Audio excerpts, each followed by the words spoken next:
na sama-sama tayo na gumawa ng isang kasaysayan.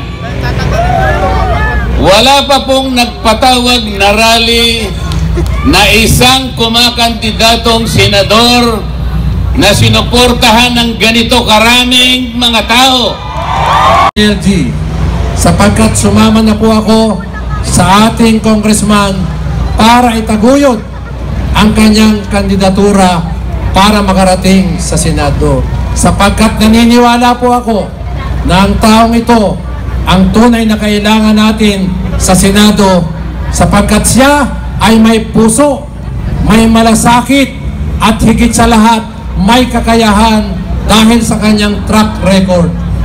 Nakita nyo naman sa social media kung paano siya lumaban. Kumbaga sabi nga nila, si Congressman Marcoleta lumalaban isa para sa lahat, sapagkat prinsipyo ang kanyang pinahihiran. Tama ba? Tayo ba'y magsasama-sama para sa kanya?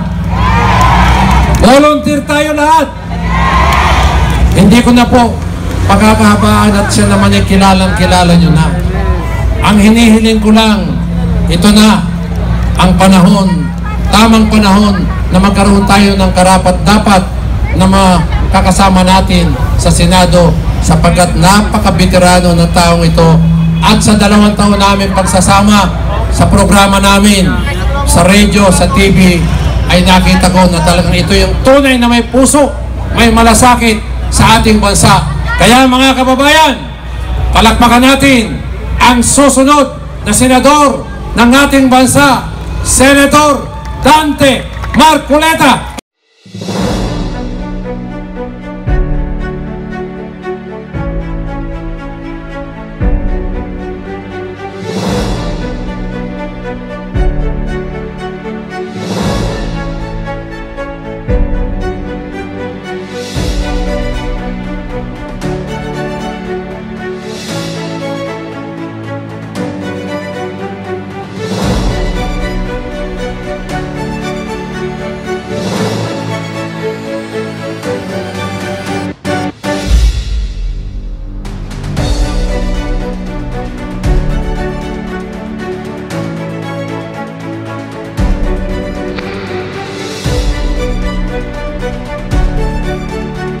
Ayos pa po ba kayong lahat? Kayo ba ay binayaran para pumunta sa rallying ito?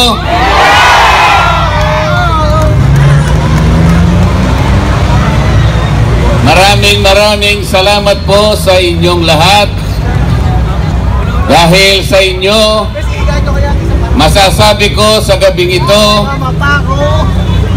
na sama-sama tayo na gumawa ng isang kasaysayan. Wala pa pong nagpatawag na rally na isang kumakandidatong senador na sinuportahan ng ganito karaming mga tao. Ito pa lamang po ang pagtitipon na kinakitaan ng mahigit 28,000 mga Pilipino na nagkakatipon ngayong gabi. Pero sinasabi po nila, wala daw po ako sa survey. Naniniwala po ba kayo riyan? Mga kababayan, bukod sa pagtitipon natin ngayong gabi, marami na po akong pinuntahan na mga lugar sa ating bansa. Kahit sa Mindanao, sa Davao, sa Agusan, sa Caraga Region, sa Visayas, sa Cebu, sa Iloilo, Negros, dito naman sa Luzon, Batangas, Laguna, Quezon, Rizal, Cavite. Napakainit po ng pagtanggap ng ating mga kababayan.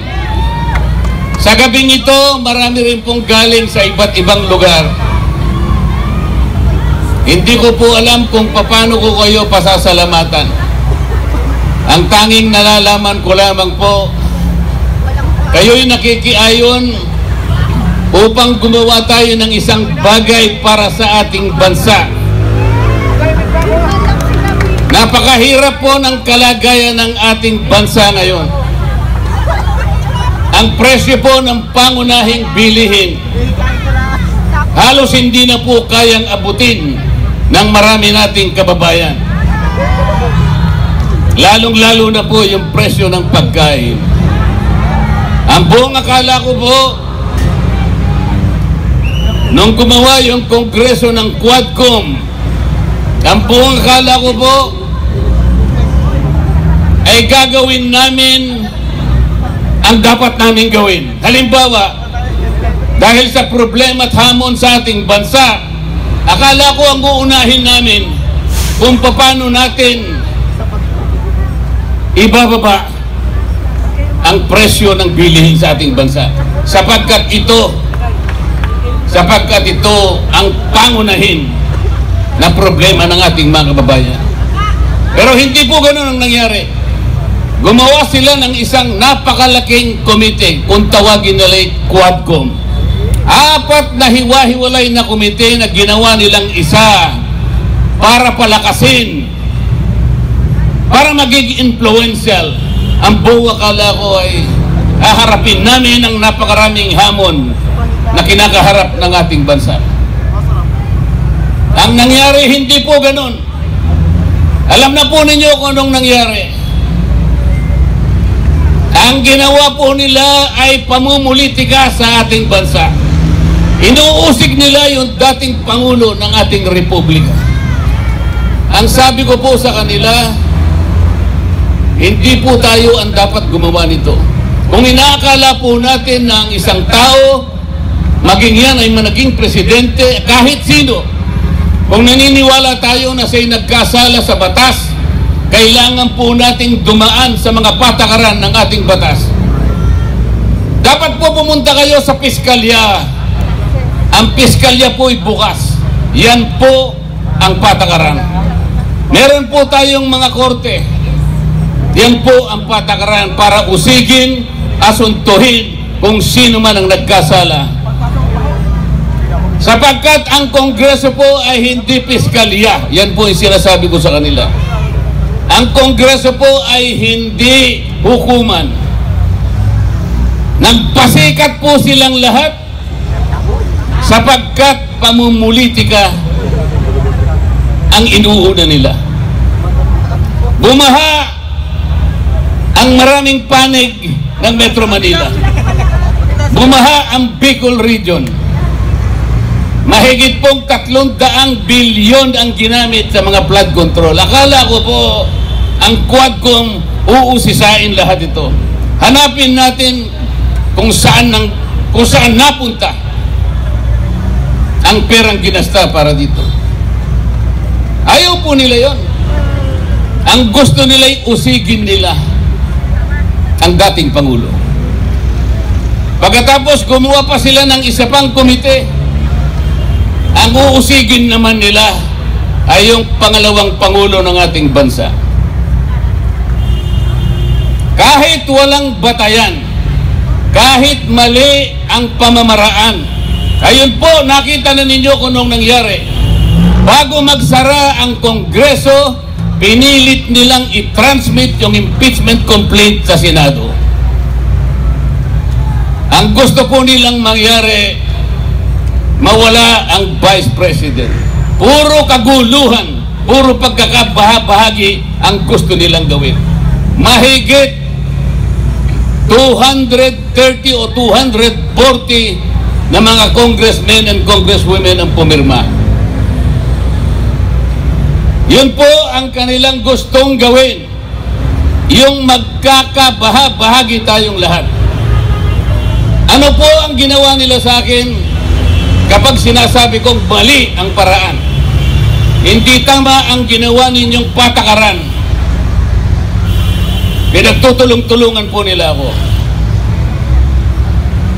Ayaw naman po nilang makipagdebate ng totohanan sapagkat hindi naman nila kayang ilabas kung ano yung tama.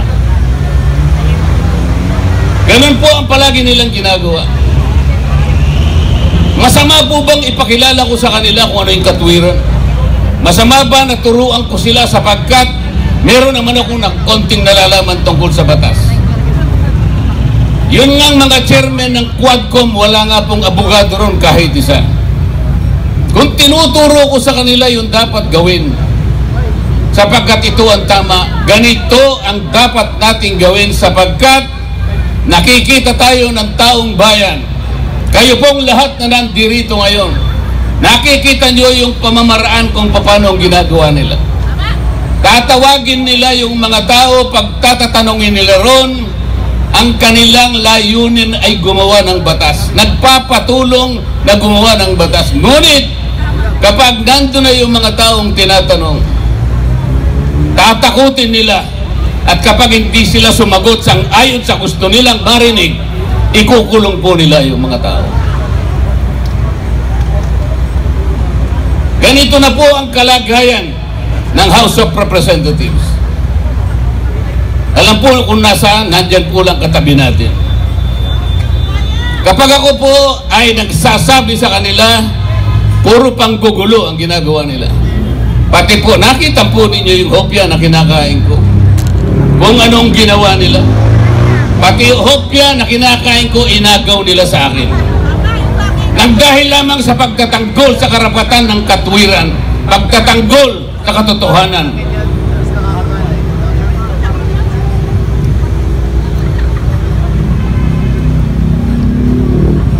Saan po tayo pupunta? Saan po pupunta ang ating bansa? Tingnan po ninyo ang nangyari. Sinuri nila kunwari yung pagkakagasta ng confidential funds ng Vice President. Wala pong problema kung suriin natin kung paano nagasta ang pera ng bayan. Tama po lahat yun. Ngunit, ang kanila pong ginagawa ay labag na sa batas. Unang-una, napakarami po ng opisina ng ating bansa ang merong confidential fund at sila din ay tinawagan ng pansin ng Commission on Audit. Ayan po ang Commission on Audit, nasa tabi lang natin.